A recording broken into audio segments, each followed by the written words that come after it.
So Crash Bandicoot 4, It's About Time is, well, a real thing. So what are some of my thoughts on the game so far? Let's discuss the pros and cons right now. I got hot sauce in my bag, swag.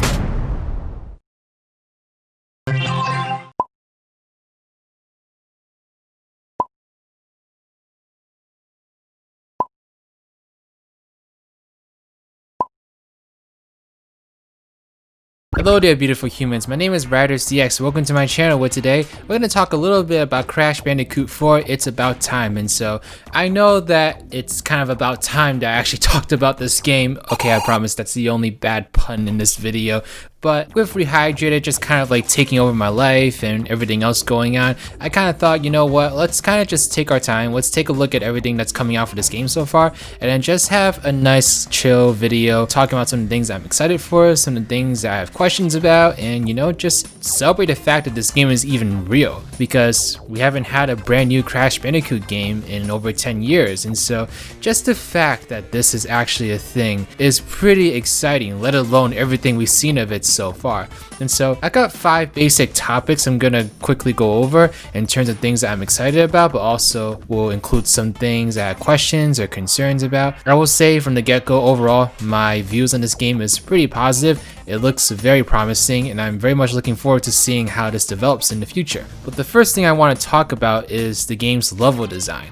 And so, playing through a lot of the N. Sane Trilogy, one thing that I kind of shy away from talking a lot about, but something that I can't deny, is while obviously the N. Sane Trilogy, those games when they came out back in the late 90s, they obviously did a lot for this franchise and gave it the notoriety that it has today. I kind of felt like those level designs are a little bit outdated, you know, in a way that like they're very closed off, I guess you could say, and don't really match up to like how platformers are developed nowadays. And so I was wondering, with this being called Crash Bandicoot 4, were they going to try to emulate that specific style from the original games to a T? Did that mean like more closed off areas and shorter linear levels? Well, that does not seem to be the case, because from all the footage we've seen so far, it looks like Toys for Bob have opened up these levels extremely, and they actually look a lot more like the levels that I was used to in Crash Twinsanity, except they look even bigger in some cases. And so I'm really excited about this in particular, because that's kind of what I preferred in terms of Crash Bandicoot levels. I really like the Twinsanity style, where the levels are more open world like, and you could venture across bigger areas and find different secrets and collectibles here and there. And it looks like these levels, while they still got that similar structure to the original games in terms of like you go into this level, collect all the Wampa fruit, break all the crates, and then get to the end, it still seems like the levels themselves seem more open and free, which I'm really looking forward to, because that's kind of what I want Crash to go into. I was not expecting them to go full on in that direction of this game. I was fully expecting them to still take heavily from the original trilogy, which it looks like is what they're doing. But they've definitely opened the levels up a lot more than I thought they were going to, and that personally really excites me, because those are the kind of platforms I enjoy the most. And so I'm really looking forward to seeing how this game plays. Plus, we heard from, I think it's a GameStop image, but apparently there's 100 confirmed playable levels in this game, so obviously there's tons of content to go around, so that's really exciting. The second thing I want to talk about is playable characters. So not only do you get to play as Crash and Coco and can switch between them at any time, but apparently we'll get to play as many other characters as well, with Cortex being the first confirmed one, and he's already got some different abilities from Crash and Coco, being able to turn things into like platforms or springs. And so I'm really curious to see as to what other characters they can incorporate into the game. Are they incorporating just villains? Are they also going to incorporate some heroes like Crunch and Tawna? All the possibilities are endless, but I always do love having multiple playable characters. You know, I love the Crash Bandicoot universe. I think Crash Team Racing Nitro Fuel in particular proved that there's so many great characters in this franchise, and that they really should try to utilize as many of them as possible, as long as it doesn't infringe on the game's quality. And so the fact that we are going to be getting multiple playable characters, and that we're going to have more announced in the future, and I'm really looking forward to seeing how that plays out. And number 3, this is something that might seem kind of small, but has surprisingly been a really big topic, at least in my eyes. But maybe I've just not been around the Crash fan base long enough to kind of realize that this is actually a big deal.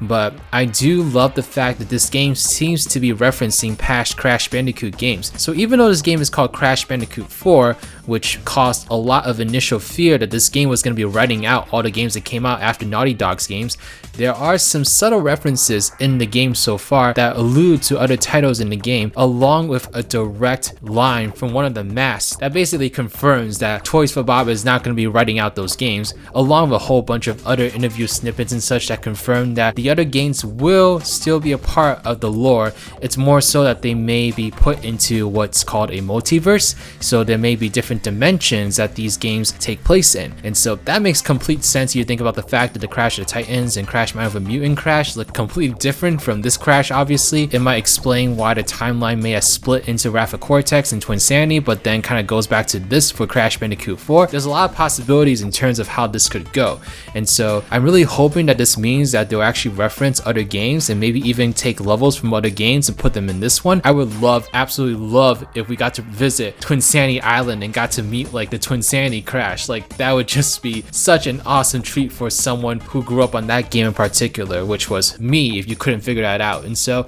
I'm really interested in seeing how they incorporate other Crash Bandicoot games, because they've already started alluding to other games through like small visual references and such, and we also know that the multiverse idea is definitely going to be a big part of this game. So I'm really excited to see where they take that. At number 4, I'm really excited about the quantum masks in particular. And so we've seen 2 so far, one of them which can slow down time and the other one which can change your gravity.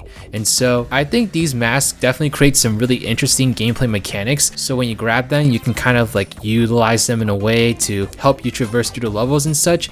My only concern with these masks is that they might seem tacked on if you only include them in places where they're absolutely necessary. I think it'd be really cool to have them in places where they might not necessarily be necessary, and kind of see if there's any room to play around with it, you know, to use it to get to different pathways and such, and to just have a little bit more freedom in terms of exploration, rather than it being like, oh look, there's a mask, you need it to progress through, you know. I feel like that's just a little bit uninspired in terms of video game design, and so I'm really curious as to see if they're going to take those masks above and beyond in terms of the utilization and such. I'm really curious also as to see what the other 2 masks could be. I have absolutely no idea what they could be, but I mean, the 2 that we know so far are pretty badass and look really cool. I especially think the gravity mechanic is going to be really interesting, because I noticed in that 2D area there was a couple of different pathways that Coco could have gone on to collect different collectibles and such. I'm really excited to see where they take this. And the last thing I want to talk about, and this doesn't really just apply to Crash, but more so to the video game industry,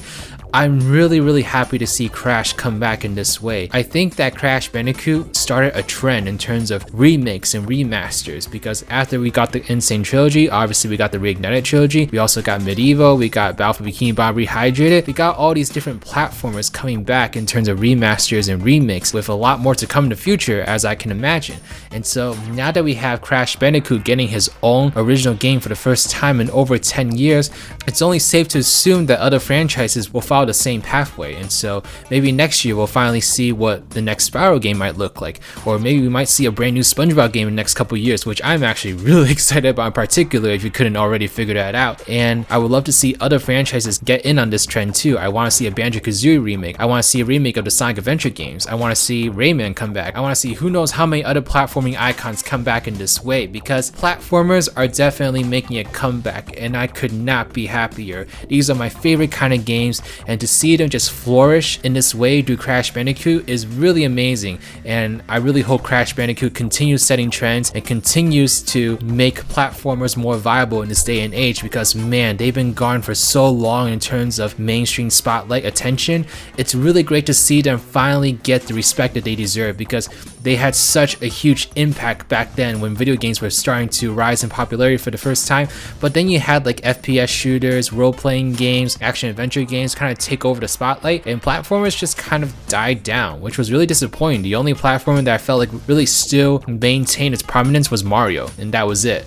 And so I'm really hoping that this leads into even more brand new platformers. Another one I just thought about was Ratchet and Clank. That new Ratchet and Clank game looks absolutely amazing. Like, platformers are back, and that's so exciting. I can't wait to see what the future brings.